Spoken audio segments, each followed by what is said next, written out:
Council meetings are long and boring. Wouldn't it be great if they were short and unboring? That is why I've invented the 5-minute meeting.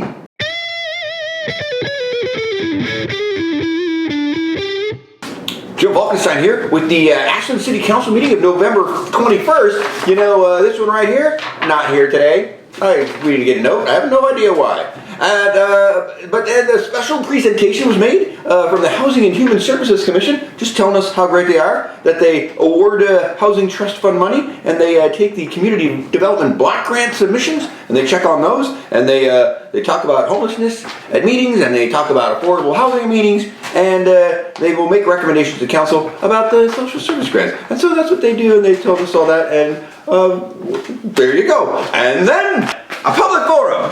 All right, 2 people. First lady, apparently her car was hit by a deer, and she's realized and asked some people, apparently there's kind of a overpopulation of deer in the city. She's determined, and she claims that deer have mange, and they have diseases, and they can poke you with their front paws, and tear your fleshy innards, and that they have killed the children in Yosemite. So we gotta get a plan. She's welcome to Ashland, I say to her. And then another guy came on. He said, I've studied homelessness for 22 years, and I am meeting a special attorney in a couple of days, and he's gonna blow the lid off this whole city homelessness thing, and he's gonna expose the homeless issue. But it's the holidays. So even though he's meeting the attorney in a couple of days, he's going to wait till January so everyone can rest and have a nice holiday before he unleashes his dragons, because it's going to be a shit show. He is going to pull the court. I don't know. He admitted he has got some bipolar issues, but well, that might be a fun January meeting, that's for sure. And then the consent agenda. All right, this guy here said, there's a big money being spent on this one thing, so I want to talk about it with the city manager lady. And then she came along and said, there's an IFA grant, and it's going to be used to automate pumps to pump water from the TID on Terrace Street to the water treatment plant.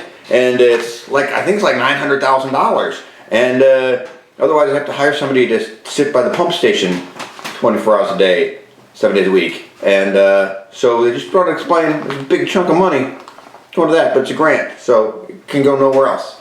I think that's all that was. And then this guy said, hey, whatever the Hamilton subdivision is, he was excited that some kind of trail easement was retained during some kind of development there. And then, consent agenda passed. All the other stuff too passed, whatever it was. And then, unfinished business, the staff reports on last year's winter shelter. So it seems like there was some kind of damage and bad behavior by the hippies, so the council wants some kind of report. So this guy said, I think that the hippie smokers are getting off the hook, and I'm hearing bad things about drugs and the shelter and such. And so, and then this one said, yeah, what's going on? Some 911 calls last year. What happened with all those? What were those about? And then the shelter lady said, well, we had 2 of those 911 calls were diabetes issues, and so a lot of diabetics there in the shelter, so they use needles, and that's our biggest drug problem is managing the needles for insulin for diabetes. And by the way, there was a third 911 call, and it was an amputee vet who had an infection. So she said, and then so the shelter lady said, well, also when we had an ashtray outside of Pioneer Hall, all the homeless people would just gather around the ashtray, so when we had to get a hold of people, they'd all be right there. So now they're all spread out in the neighborhoods because they knew no smoking law, and so maybe we need to, and this guy jumped on her like a maniac, and he said, all right, hey, are you not enforcing our smoking laws? And she was like, you know, we are, but just saying, maybe there's some kind of new thing we can do. And he goes, because the rule the council sets, you guys have to implement that. And she's like, of course, but I'm just saying. He goes, but nothing. Do it, shelter worker. It was excessive, I thought. But then this guy says, hey, we know you guys are cool. We're all just trying to keep the shelter going and keep the hippies from being crazy, drunken a-holes and, ruining places. And then the lady said, oh yeah, we've got some new volunteers, and they've got peace training, so they can handle and calm things down and stuff. And then this guy said, hey, shouldn't we really be just trying to move all this whole operation out of Pioneer Hall so that apparently he can move in next door to his best friend DeBoer? I don't know. He was just like, man, let's just homeless away. And then the shelter staffing rule. Remember last meeting there was like a one guy and one girl volunteer had to be there at the winter shelter or they would not open. And the city attorney came back again and went, hey look, so I know you guys want that rule, but without that rule things were pretty good last year.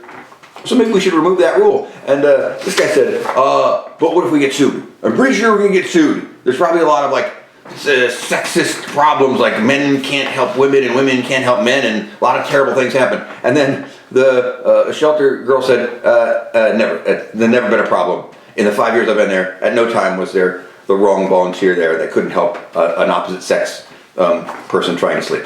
And then he goes, I know it sounds like I'm a jerk, just because I'm against this whole thing, but people get sued, and I'm afraid of getting sued, and I'm not a jerk.